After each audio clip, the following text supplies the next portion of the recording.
Quiero aprender a escucharte. Quiero saber qué es amarte. De tu verdad yo saciarme.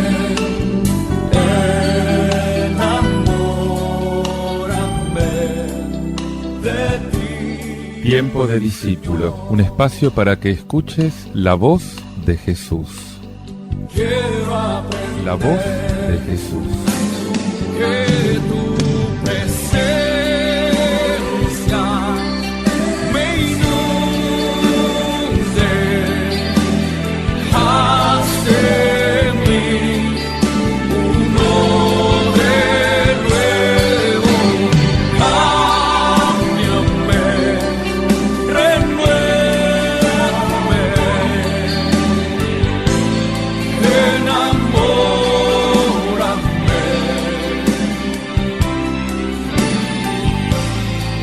Enamórame de ti, Señor.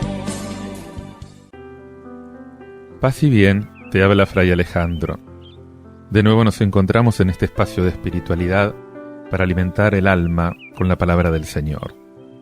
Pido al Espíritu Santo que nos unja en este momento, porque Él es el que inspiró la palabra y es Él el que verdaderamente hace que esta palabra divina cale hondo en el corazón, caiga como una lluvia de bendición, como una lluvia fresca, que hace brotar de la tierra todo lo que ahí está, pero necesita de esa lluvia que viene de lo alto. Quiero presentarte ahora un libro, el libro de los Números, un texto en el capítulo 11, versículos del 4 al 15.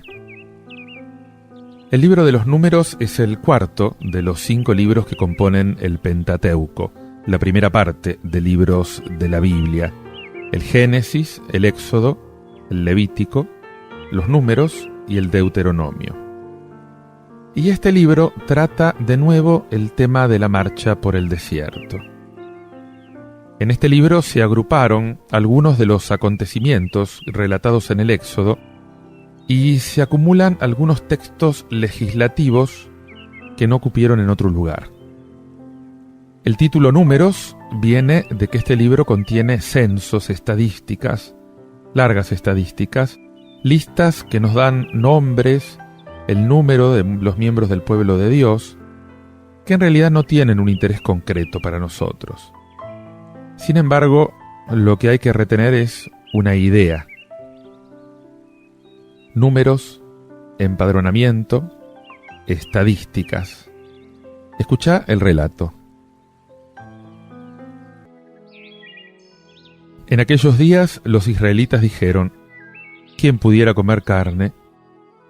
¿Cómo nos acordamos del pescado que comíamos gratis en Egipto, y de los pepinos y melones y puerros y cebollas y ajos? Pero ahora se nos quita el apetito de no ver más que maná. El maná se parecía a semilla de coriandro con color de bedelio. El pueblo se dispersaba a recogerlo, lo molían en el molino y lo machacaban en el almírez. Lo cocían en la olla y hacían con ello hogazas que sabían a pan de aceite. Por la noche caía el rocío en el campamento y encima de él el maná.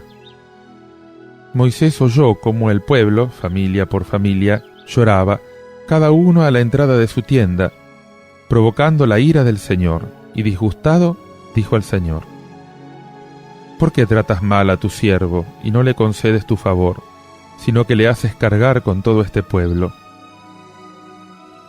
¿He concebido yo a todo este pueblo, o lo he dado a luz para que me digas: toma en brazos a este pueblo, como una nodriza a la criatura, y llévalo a la tierra que prometí a sus padres? ¿De dónde sacaré pan para repartirlo a todo el pueblo? Vienen a mí llorando: danos de comer carne.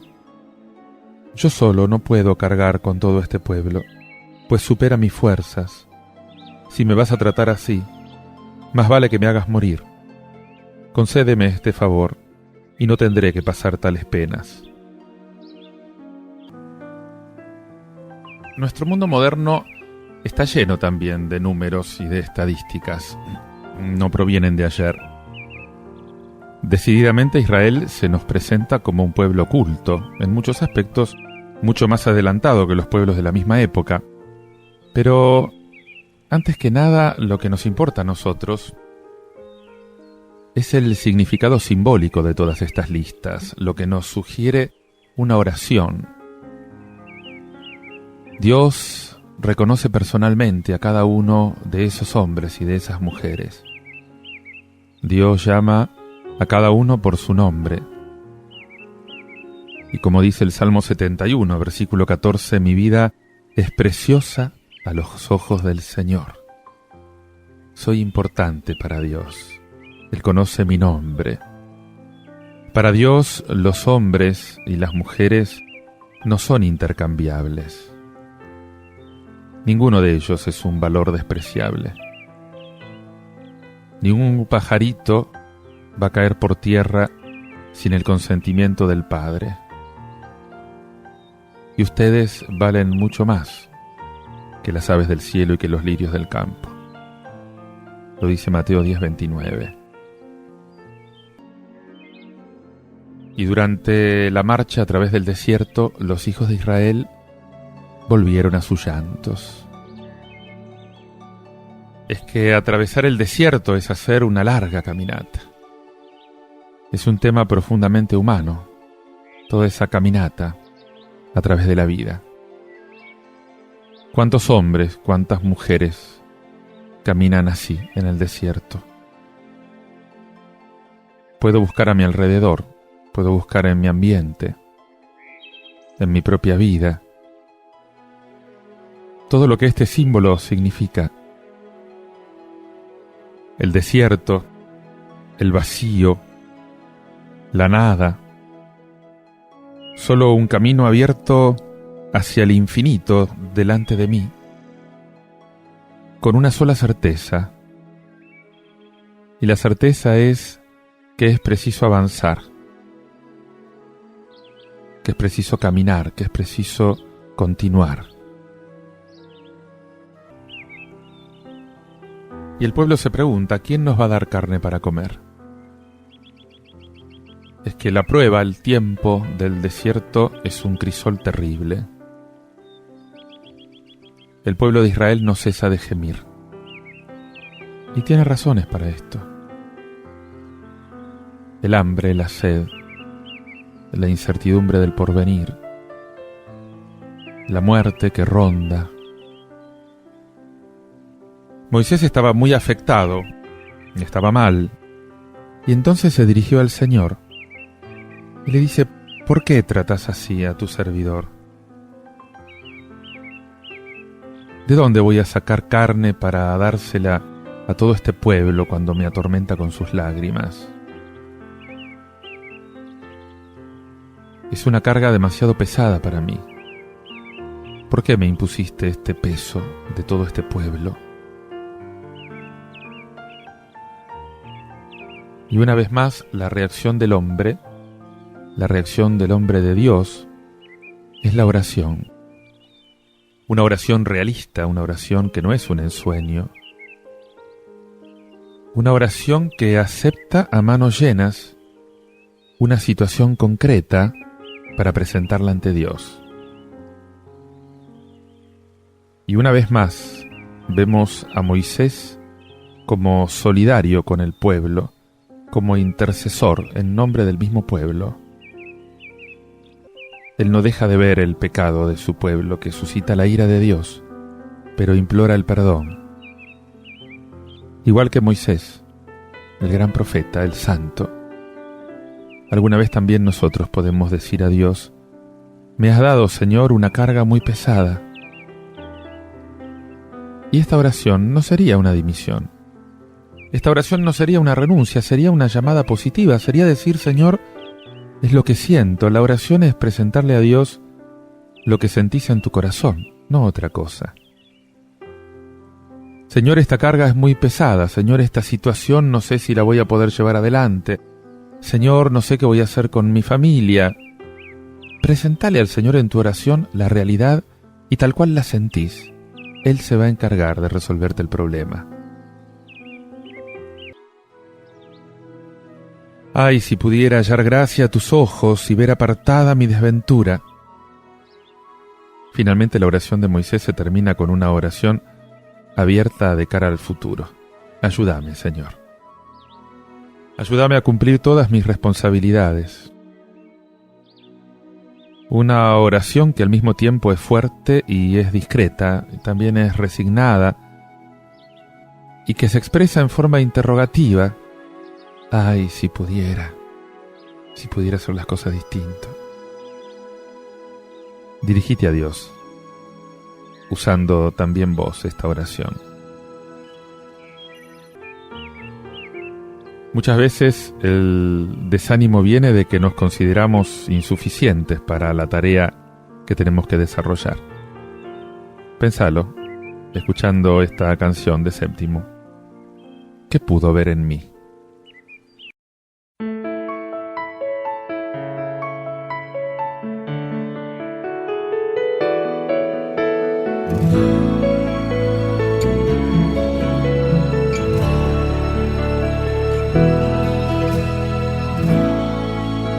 ¿Qué pudo ver en mí? ¿Qué más podría encontrar? Tan solo las miserias de una vida en soledad. ¿Qué pudo ver en mí? Si nada tengo para dar, mi vida es un desierto donde cuesta respirar. ¿Qué pudo ver en mí? Oh. ¿Qué pudo ver en mí? Oh. Siento como arde mi pecho al saber que cerca estás. Todo flota en el viento al sentir tu libertad, que hasta podría volar, pero me invade un pensamiento.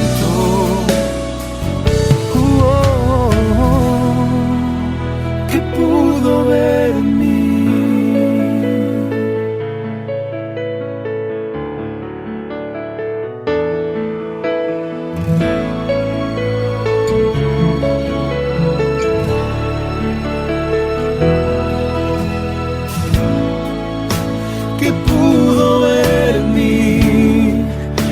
Podría encontrar si no me alcanza la vida. Te amaré en la eternidad. ¿Qué pudo ver en mí? Si nada tengo para dar, mi vida se consume. Ay, cómo cuesta respirar. ¿Qué pudo ver en mí?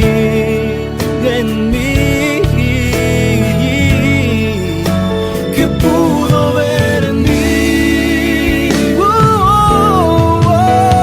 Siento como arde mi pecho al saber que cerca estás. Todo flota en el viento al sentir tu libertad, que hasta podría volar, pero me invade un pensamiento.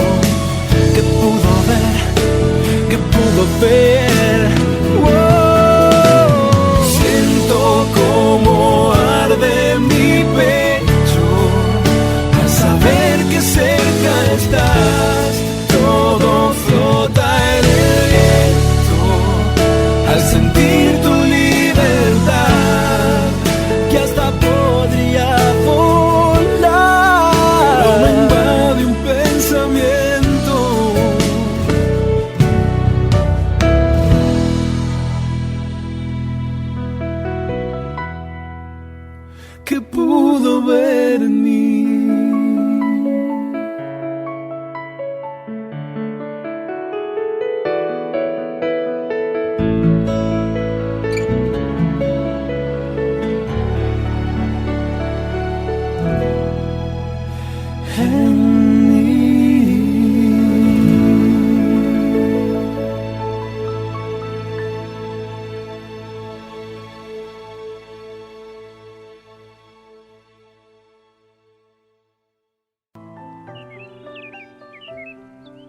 Quiero que escuches ahora este Evangelio de San Mateo, capítulo 14, versículos del 13 al 21, en el que nos habla de lo que pasó con Jesús después de la muerte de Juan el Bautista. Escucha el relato. En aquel tiempo, al enterarse Jesús de la muerte de Juan el Bautista, se marchó de allí en barca a un sitio tranquilo y apartado.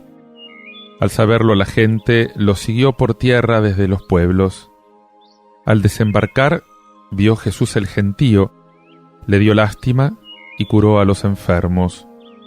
Como se hizo tarde, se acercaron los discípulos a decirle: «Estamos en despoblado y es muy tarde. Despide a la multitud para que vayan a las aldeas y se compren de comer». Jesús les replicó: «No hace falta que vayan, denles ustedes de comer». Ellos le respondieron: «Si aquí no tenemos más que 5 panes y 2 peces». Y les dijo: «Tráiganmelos». Mandó a la gente que se recostara en la hierba, y tomando los 5 panes y los 2 peces, alzó la mirada al cielo, pronunció la bendición, partió los panes y se los dio a los discípulos. Los discípulos se los dieron a la gente. Comieron todos hasta quedar satisfechos y recogieron 12 cestos llenos de sobras. Comieron unos 5.000 hombres, sin contar mujeres y niños. Al enterarse Jesús de la muerte de Juan Bautista, se marchó de allí, en la barca, a un sitio tranquilo y solitario. No hay que desperdiciar estas anotaciones psicológicas que nos permiten penetrar en la vida humana de Jesús. Nos imaginamos demasiado a Jesús como alguien preservado por su divinidad. Y de hecho lo vemos soportar todas las vicisitudes, mezclando los sucesos trágicos de su época con su propia familia, por ejemplo.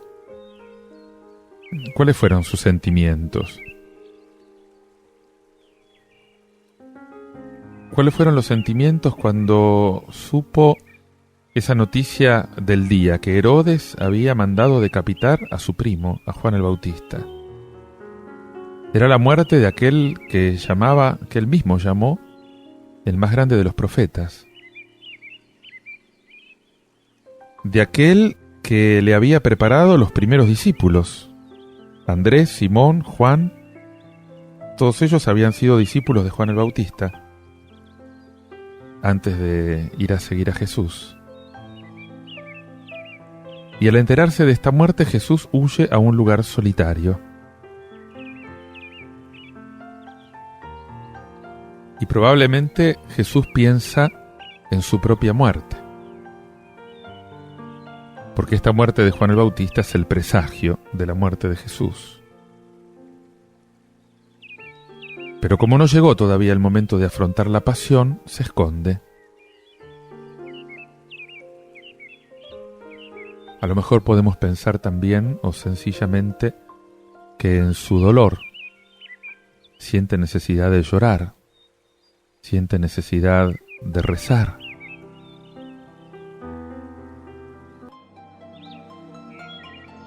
Pero la gente lo supo y lo siguió por tierra.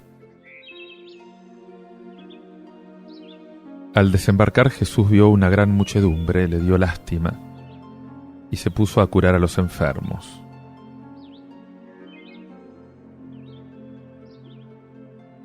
No lograste aislarte, Señor, salvo durante la travesía del lago.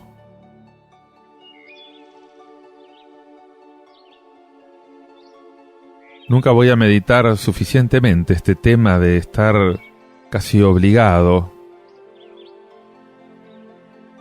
a la obediencia a tu condición humana, esa de la que San Pablo también va a decir es una obediencia a los designios insondables del Padre, lo que no se había previsto, lo que nos sucede y trastorna nuestros planes, esa enfermedad inesperada, esa nueva preocupación, esa responsabilidad que acaban de imponernos, esa visita, esa llamada por teléfono, ese servicio que esperan de nosotros, esa presencia bochornosa de los demás, esa gente de las que en algunos momentos se quisiera huir, todo lo que no está previsto ni planificado.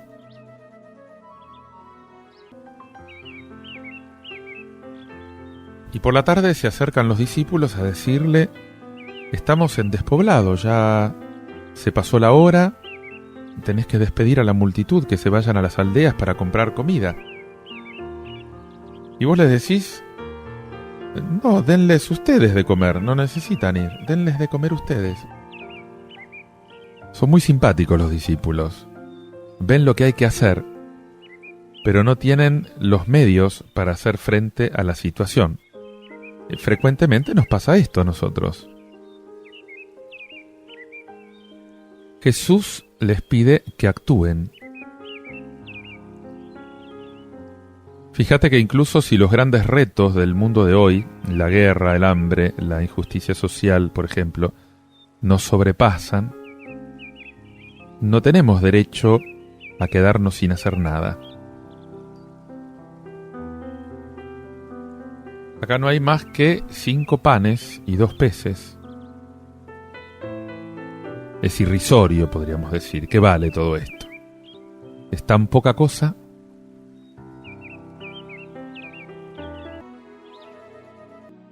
Y Jesús les dice: tráiganmelos.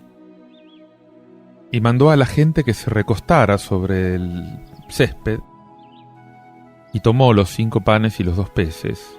Muchos ven en esto el símbolo de los sacramentos.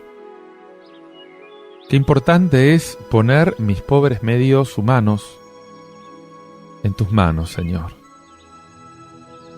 Contemplo esos 5 pobres pancitos, esos peces, en tus manos, y veo cómo toda mi pobreza puede ser multiplicada en riqueza y en abundancia si la pongo en tus manos.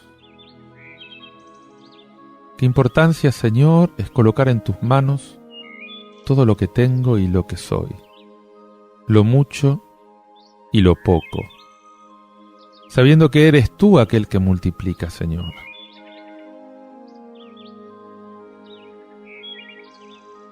Alzó la mirada al cielo, pronunció la bendición, partió los panes y se los dio a los discípulos. Y los discípulos, a su vez, los dieron a la gente. Y manifiestamente, a través de este milagro, Jesús está pensando en otro milagro. Son los mismos gestos y las mismas palabras que en la cena va a realizar Jesús. Lo podés ver en Mateo 26:26.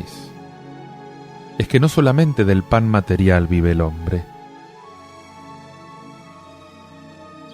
Jesús quiso, Jesús inventó, Jesús entregó a la humanidad otro alimento, la Eucaristía. Él quiere alimentar espiritualmente a los hombres.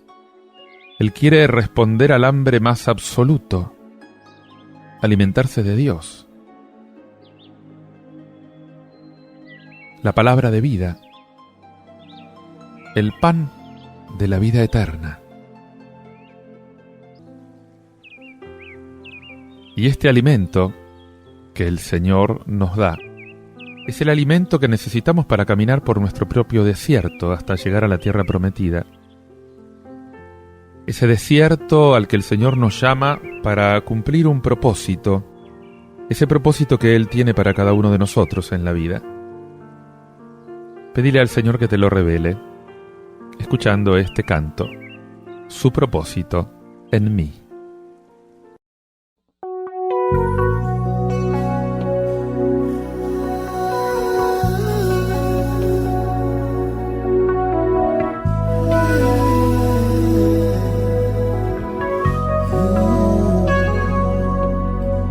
Soplan los vientos y arrecia la tormenta, y sientes las paredes de tu alma otra vez estremecer. Oras y no ves la respuesta a tu ruego, te desesperas y piensas de nuevo: Dios no escucha mi clamor. Calma, es solo que el Señor te está probando, un nuevo carácter está formando para luego darte más. Él no te dejará, su mano estará extendida, no padecerás. Y cuando pase la tormenta, entonces verás otra vez salir el sol. Él te sustentará, aunque mil caigan a tu diestra, no te dañarás, porque Él es fiel, solo confía y Él cumplirá su propósito en ti.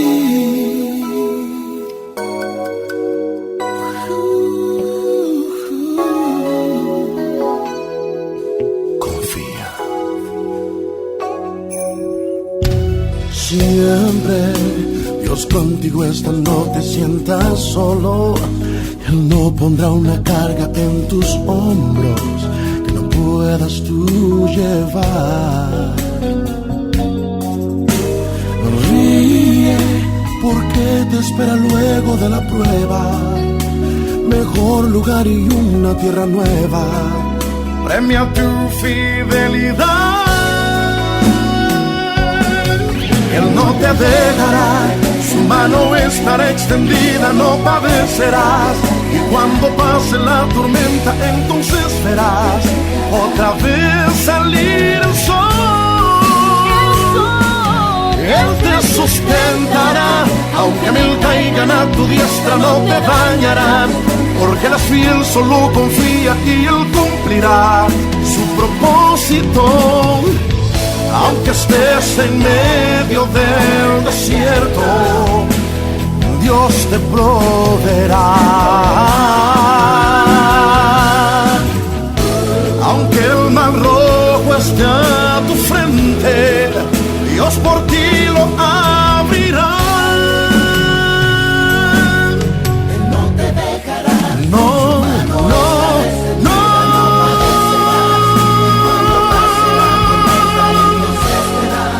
Otra vez salir el sol. Él te sustentará, aunque mil caigan a tu diestra, no te dañarás, porque Él es fiel, solo confía y Él cumplirá su propósito en ti.